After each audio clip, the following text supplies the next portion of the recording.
Guys, mayroon tayong ano dito, seeds ng okra at talong at may seeds din tayo ng pitsay. Itong sa pitsay guys, ano lang, isasaboy lang natin ito dito sa hawan. At kung maganda ang tubo naman nito ay mga 6 weeks or 7 weeks, pwede na itong anihin. Pagdasalan natin sa may kapal dahil maganda tagulan kasi ngayon, sana maganda ang tubo nito, sana Lord.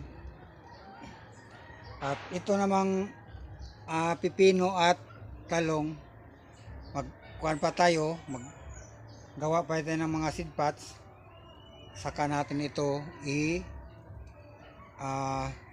tatanim. Tawag dito sowing, seed sowing ito. Okay guys.